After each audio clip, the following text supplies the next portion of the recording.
Hello my dear students and welcome back to the channel.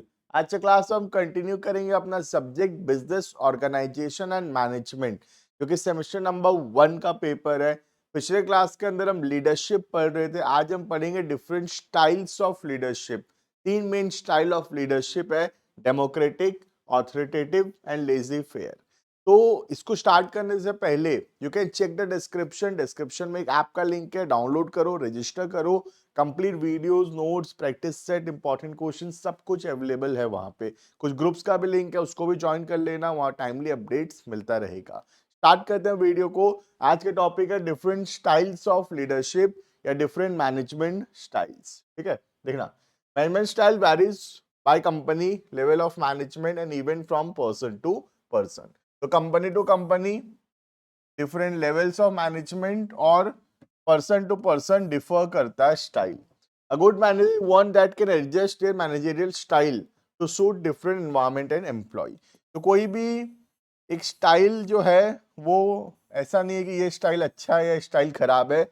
अलग अलग situation में, अलग अलग एनवायरमेंट्स में, अलग अलग एम्प्लॉयज के हिसाब से हमको अपना स्टाइल ऑफ मैनेजमेंट को एडजस्ट करना पड़ता है। Mainly there are 3 styles of leadership, वो हम लोग अभी डिटेल में कवर करेंगे।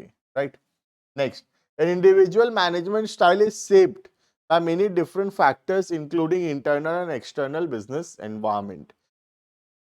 तो कौन सा स्टाइल ऑफ लीडरशिप है वो बहुत सारे फैक्टर से प्रभावित है, बोथ आवर इंटरनल, हमारे ऑर्गेनाइजेशन के अंदर, एंड एक्सटर्नल, ऑर्गेनाइजेशन के बाहर जो कुछ भी हो रहा है उन सब से हमारा लीडरशिप स्टाइल जो है वो बहुत ज्यादा चेंज होता है। ठीक है, and how one views the role of work in the life of employees. तो एक पर्सन का क्या व्यू है, उसमें एम्प्लॉयज कैसे हैं, उस ऑर्गेनाइजेशन का वर्क कल्चर कैसा है, वहाँ इंटरनल एनवायरनमेंट कैसा है, एक्सटर्नल एनवायरनमेंट कैसा है, इन सब के ऊपर डिपेंडेंट है मैनेजमेंट स्टाइल्स। ठीक है, तो अलग अलग स्टाइल्स जो है अलग अलग सिचुएशन के अंदर सुइटेबल है। कोई भी स्टाइल ऐसा नहीं है कि ये सही है या ये गलत है। अलग अलग सिचुएशंस के अंदर अलग अलग स्टाइल्स जो है वो अप्रोप्रिएट होता है। क्लियर? तो हम स्टार्ट करेंगे पहला, which is called as the authoritative style leader। इसमें क्या होता है, लीडर जो होता है वो किसी का नहीं सुनता, वो वन मैन रूल है, वो जो बोलेगा उसके फॉलोअर्स जो हैं चुपचाप वही करेंगे।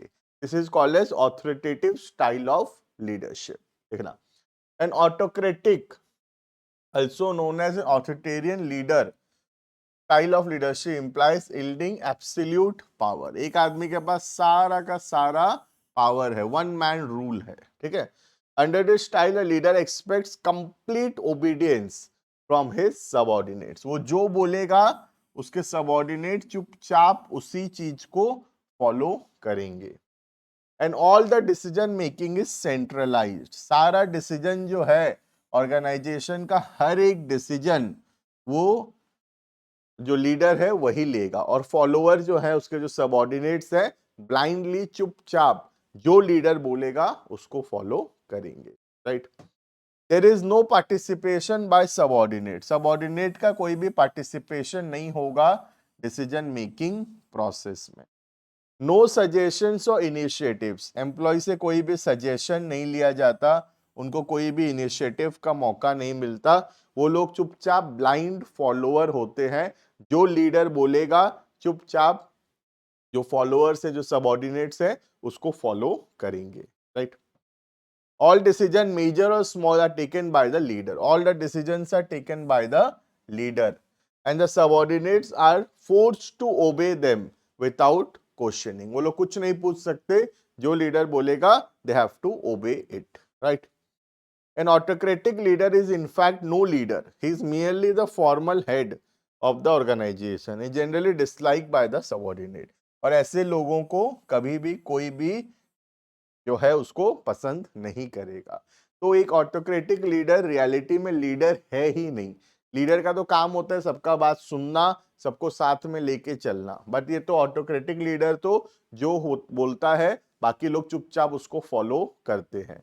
तो ऑटोक्रेटिक लीडर रियलिटी में लीडर है ही नहीं, वो तो बस एक हेड है जो रूल्स रेगुलेशंस बना रहा है, जो ऑर्डर्स दे रहा है और बाकी लोग उसको फॉलो कर रहे हैं। ऐसे लोगों को कोई भी पसंद नहीं करेगा, right. Autocratic style of leadership may be shown in a diagram as follows. ये डायग्राम देखो तो पता चलेगा, ये यहाँ पे लीडर है और ये जो बोलेगा बाकी लोग चुपचाप उसको फॉलो करते रहेंगे विदाउट क्वेश्चनिंग। क्लियर है ये? नेक्स्ट, कहां पे ये एडवांटेजेस है, क्या चीज, और इसका क्या डिसएडवांटेजेस है। पहला, डिसीजन मेकिंग बहुत क्विक होगा। अगर एक आदमी डिसीजन लेगा तो डिसीजन मेकिंग काफी क्विक होगा, ठीक है। Next, provide motivation inspiration to the leader. Leader बहुत मोटिवेटेड होगा काम करने में, क्योंकि उसको लगेगा वो जो बोलता है वही होता है, तो वो बहुत मोटिवेटेड होगा काम को अच्छे से करने के लिए, ठीक। लेस कॉम्पिटेंट सबऑर्डिनेट, जो हमारे सबऑर्डिनेट्स होंगे, जो हमारे फॉलोअर्स होंगे, जो हमारे वर्कर्स होंगे, वो थोड़े कम कॉम्पिटेंट होने से भी चलेगा। ज्यादा कॉम्पिटेंट लोग हमको नहीं चाहिए, क्योंकि सारा काम तो लीडर खुद देखता है, सारा डिसीजन वो खुद लेता है। डिसीजन मेकिंग पावर सबऑर्डिनेट के पास है ही नहीं, तो सबऑर्डिनेट थोड़ा कम कॉम्पिटेंट होगा, थोड़ा कम एजुकेटेड होगा, then also it is okay, right. Next, provide positive result when things need to be done with speed. जब काम को जल्दी जल्दी करना है तो ये बहुत अच्छा पॉजिटिव रिजल्ट्स देता है, ठीक है। तो ये सब एडवांटेजेस है ऑटोक्रेटिक लीडर का। क्विक डिसीजन मेकिंग है, लीडर बहुत मोटिवेटेड है, इंस्पायर्ड रहता है, कॉम्पिटेंट सबऑर्डिनेट्स नहीं चाहिए हमको, और जब काम जल्दी करना है तो ये बेस्ट तरीका होता है, ठीक है। क्या डिसएडवांटेजेस है देखते हैं। लो मोरल, एम्प्लॉय जो होंगे फ्रस्ट्रेटेड होंगे, उनका मोरल बहुत डाउन रहेगा। कोई भी मौका नहीं मिलेगा उनको अपना बात रखने का, कोई भी चीज इनिशिएटिव लेने का, कुछ भी नया करने का, कोई भी सजेशंस देने का उनके पास कोई भी मौका नहीं होगा। तो ये बहुत बड़ा डिसएडवांटेजेस है ये। नेक्स्ट, एम्प्लॉय का क्रिएटिविटी, उसका पोटेंशियल बिल्कुल भी यूज नहीं हो रहा, वो तो चुपचाप वही कर रहा है जो उसको बोला जा रहा है। हो सकता है उसके पास बेटर आइडियाज हो, वो ज्यादा क्रिएटिव हो, बट स्टिल वो अपना बात नहीं रख पा रहा, क्योंकि लीडर जो बोल रहा है फॉलोअर्स को वो मानना पड़ेगा। Clear? Next, subordinate not develop for higher responsibility. और ये सबऑर्डिनेट जो है फ्यूचर में ये बड़ा रिस्पॉन्सिबिलिटी नहीं ले पाएगा। अगर ये लोअर लेवल पे काम कर रहा है तो कल दिन ये मिडिल पे या टॉप पे नहीं जा पाएगा, क्योंकि इसको डिसीजन मेकिंग आता ही नहीं है, तो जिंदगी भर लोअर लेवल पे ही रह जाएगा, कभी ये हायर लेवल तक नहीं पहुंच पाएगा। क्लियर है? कहाँ सुइटेबल है ये स्टाइल ऑफ लीडरशिप कहाँ पे सुइटेबल होता है, ठीक है। पहला, when fear and punishment policy is followed, जब हम अपने एम्प्लॉय को डरा के धमका के रखना चाहते हैं तब ये पॉलिसी सही है।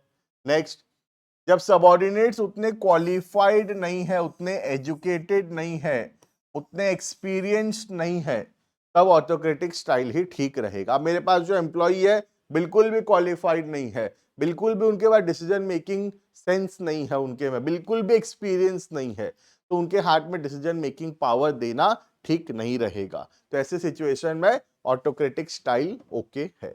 नेक्स्ट, जब लीडर ही सारा डिसीजन लेना चाहता है तब ये पॉलिसी अच्छा है। And last, autocratic style of leadership less desirable in the present context as employees are more educated and well organized। तो आज के दिन में कम लोग इसको फॉलो करते हैं, क्योंकि आज के दिन में एम्प्लॉय बहुत एजुकेटेड है और वो चाहता है सजेशंस देना, अपना ओपिनियन रखना। कोई भी ऐसे ऑर्गेनाइजेशन में काम नहीं करना चाहेगा जहाँ पे लीडर जो बोलता है चुपचाप सबको ही वो करते रहते हैं। ऐसा स्टाइल ऑफ लीडरशिप जो है आज के दिन में करंट सिनेरियोज में उतना ज्यादा जो है इफेक्टिव नहीं होगा। क्लियर है ये? Next, second style of leadership called as laissez faire या फ्री रेन स्टाइल। इसमें क्या होता है देखना, under this style of leadership maximum freedom is allowed to the subordinate. Subordinates को फ्री हैंड दिया गया है, सारा डिसीजन मेकिंग प्रोसेस में सबऑर्डिनेट्स को पूरा पावर दिया गया है, ठीक है। They are given free hand in deciding their own policies and methods and take their own decision। खुद का डिसीजन वो खुद लेते हैं उनको फ्री हैंड दिया गया है। The leader provides help only when required by subordinate, otherwise he does not interfere.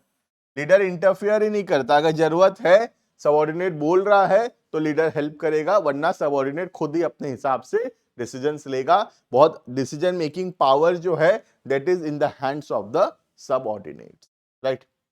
This style of leadership creates self confident in the subordinate and provides them an opportunity to develop their talent. तो self confident create करता है subordinates के बीच में और उनको opportunity provide करता है अपने टैलेंट्स को यूज करने का, right. Such leadership can be employed with success where subordinates are competent.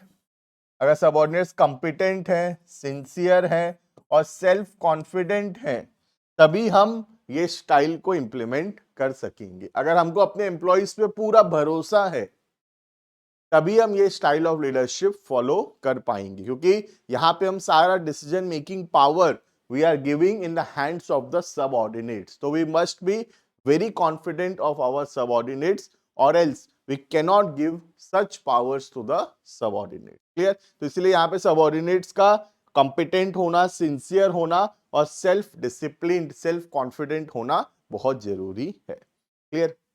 Next, features. There is no और minimum interference of leader. Leader का कोई भी इंटरफेरेंस नहीं रहता इसमें। लीडर को जब बोला जाता है तभी वो हेल्प करता है, वरना चुपचाप बैठे रहता है लीडर, ठीक है। हर एम्प्लॉय अपना इंडिविजुअली अपने हिसाब से क्रिएटिवली प्लान बना सकता है। There is free and informal environment. Formal उतना ज्यादा नहीं है, इनफॉर्मल एनवायरनमेंट है, पूरा सब अपने हिसाब से फ्रीली काम कर सकते हैं, ठीक है। Decisions are taken by majority. Subordinates जो होते हैं लोअर लेवल पे, वही लोग डिसीजंस ले रहे हैं। Control is exercise with less interference and supervision. थोड़ा बहुत जो भी कंट्रोल हमको करना है एज अ लीडर, हम उसको करते हैं कम से कम इंटरफेरेंस करके, राइट। तो यहाँ पे सारा पावर जो है वो दे दिया गया है in the hands of the subordinate. Clear है? अब इसका क्या एडवांटेजेस है, कहाँ सुइटेबल है, पहले पढ़ लेते। These are suitable when employees are properly trained and knowledgeable। जैसे कि मैं बता ही रहा था पहले भी, अगर हमको एम्प्लॉय पे पूरा भरोसा है, वो उतने नॉलेजेबल है, तभी हम उनको जो है इतना बड़ा डिसीजन मेकिंग पावर दे सकते हैं, और एल्स हम नहीं दे पाएंगे, right. Next, when employees take initiative। जब एम्प्लॉयज कुछ नया करने का सोचते हैं, वो लोग रिस्पॉन्सिबिलिटीज लेने के लिए तैयार हैं, तब हम जो है ये स्टाइल को यूज कर सकते हैं। When leader is willing to delegate, delegate मतलब अपना ऑथोरिटी को पास ऑन करना टू द लोअर लेवल। जब लीडर भी ओके है अपना ऑथोरिटी को सबऑर्डिनेट्स को देने में, तभी हम ये स्टाइल लगा सकते हैं। अगर सोचो ना, कोई ऐसा लीडर होगा जो सारा पावर खुद ही रखना चाहता है, वो पावर शेयर नहीं करना चाहता, तो फिर हम ये स्टाइल ऑफ लीडरशिप नहीं लगा पाएंगे। तो लीडर का भी ऐसा होना जरूरी है जो कि ओके है पावर को डेलीगेट करने में, ठीक है। Next, when leaders has confidence in the ability of the subordinate. और ये कब हो पाएगा, जब लीडर को कॉन्फिडेंस है अपने सबऑर्डिनेट्स के एबिलिटीज के ऊपर, ठीक है। When goals of company and subordinates are compatible. जब ऑर्गेनाइजेशन का जो गोल्स है, एम्प्लॉइज का भी वही गोल है, तभी हम इतना बड़ा रिस्पॉन्सिबिलिटी दे सकते हैं इन the hands of the subordinate. Clear है ये? नेक्स्ट, क्या फायदा होगा इससे? पहला, it creates self confidence subordinates. ऐसे सबऑर्डिनेट होंगे जो बहुत सेल्फ कॉन्फिडेंट होंगे। सेकेंड, ये अपॉर्चुनिटी प्रोवाइड करता है सबऑर्डिनेट्स को अपना टैलेंट को डेवलप करने का। तीसरा, ये पॉजिटिव इफेक्ट लाता है एम्प्लॉय के मोरल पे और उनका जॉब सेटिस्फैक्शन इंक्रीज होता है, वो ज्यादा खुश होते हैं ऑर्गेनाइजेशन में जब पावर मिलता है तो, right. Next, disadvantages. This style of leadership may not work under all situation. सारे सिचुएशन में काम नहीं करेगा, क्योंकि अगर सबऑर्डिनेट ऐसा है जो उतना ज्यादा कंपैटिबल नहीं है, इंटेलिजेंट नहीं है, क्रिएटिव नहीं है, कॉन्फिडेंट नहीं है, डिसिप्लिन नहीं है, नॉलेजेबल नहीं है, तब ऐसे सिचुएशंस के अंदर हम ये स्टाइल ऑफ लीडरशिप नहीं लगा सकते, right. Applicable only when subordinates are competent, ये तभी लग सकता है जब सबऑर्डिनेट्स कॉम्पिटेंट होंगे, राइट। और कॉम्पिटेंट लोगों को रखने के लिए हाई सैलरी भी तो देना पड़ेगा। अब मैं भी रखना चाहता हूं कॉम्पिटेंट लोग, लेकिन मैं नहीं रख पा रहा हूं, क्यों? क्योंकि उसके लिए बहुत हाई सैलरी पे करने का जरूरत है, और हो सकता है कि उतना हाई सैलरी पे करना ऑर्गेनाइजेशन के पेइंग कैपेसिटी के हिसाब से ना हो, right. Next, leader does not provide guidance in support, या लीडर कुछ नहीं कर रहा, तो ये भी बहुत बड़ा डिसएडवांटेज है कि लीडर का गाइडेंस सपोर्ट मिसिंग है। एंड नेक्स्ट, सबऑर्डिनेट अपना मनमानी कर सकते हैं इसमें, there is a high chance कि सब सबऑर्डिनेट्स अपने अपने हिसाब से काम कर रहे हैं और कहीं ना कहीं ऑर्गेनाइजेशनल गोल्स जो है वो सेक्रीफाइस हो रहा है। तो ये सब डिसएडवांटेजेस है lazy fair style of leadership में, राइट। नेक्स्ट, सबसे बेस्ट स्टाइल ऑफ लीडरशिप जो मुझे लगता है दैट इज डेमोक्रेटिक और पार्टिसिपेटिव लीडरशिप। यहाँ पे सबको हक है बोलने का, लीडर जो है सबका ओपिनियन लेता है, सबका सजेशंस लेता है, लेकिन अल्टीमेट डिसीजन मेकिंग पावर जो है that is in the hands of the leader. That is the best technique, that is the democratic और द पार्टिसिपेटिव स्टाइल। नाम से पता चल रहा है, देखो ये लीडर है, सबसे कम्युनिकेशन होगा इसका, सबसे कम्युनिकेशन होगा, बट सारा डिसीजन मेकिंग पावर अल्टीमेटली इसके पास रहेगा, ठीक है। देखना, द डेमोक्रेटिक और participative style of leadership implies compromise between two extremes of autocratic and laissez fair. Autocratic पूरा इधर है, लेजी फेयर पूरा इधर है, इन दोनों के कहीं बीच में आता है डेमोक्रेटिक स्टाइल, ठीक है।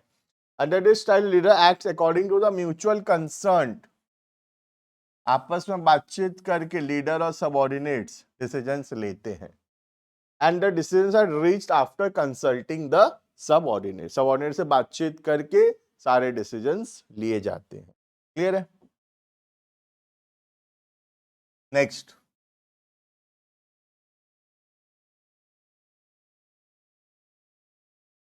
Next, subordinates are encourage to make suggestion, subordinate को एनकरेज किया जाता है कि वो लोग इनिशिएटिव्स लें, उन लोग सजेशंस दें, और उनके सजेशंस को ध्यान में रखते हुए फिर लीडर डिसीजंस लेता है, right. Next, it provides necessary motivation to the worker by ensuring their participation. Employee बहुत मोटिवेटेड होते हैं इसमें, बिकॉज एम्प्लॉय का पार्टिसिपेशन होता है in the process of decision making, और जब उनका पार्टिसिपेशन होगा in the process of decision making, तब वो लोग जो है ज्यादा उसको एक्सेप्ट करेंगे, उस डिसीजन को वेलकम करेंगे अगर उनका पार्टिसिपेशन होगा उस डिसीजन मेकिंग प्रोसेस में, right. Next, mutual trust and confidence are also created resulting in job satisfaction and improve morale of employee. आपस में एक दूसरे की तरफ भरोसा आता है, जिससे एम्प्लॉय का जॉब सेटिस्फैक्शन होता है और उनका मोरल भी इंक्रीज होगा। तो ये एक विन विन सिचुएशन है दोनों के लिए, लीडर के लिए भी और फॉलोअर्स के लिए भी। लीडर भी जो है डिसीजन खुद ले रहा है, तो वो भी इंश्योर कर सकता है कि सही डिसीजंस लिया जा रहा है, प्लस सबऑर्डिनेट से कंसल्ट भी किया जा रहा है, तो सबऑर्डिनेट्स को भी ऐसा नहीं लगेगा कि उनका सजेशंस का कोई वैल्यू नहीं है या उनको कुछ क्रिएटिविटी नहीं करने दिया जाता। उनको पूरा हक है अपना ओपिनियन देने का, पर ultimately decision making power lies in the hands of the leader, right. Next,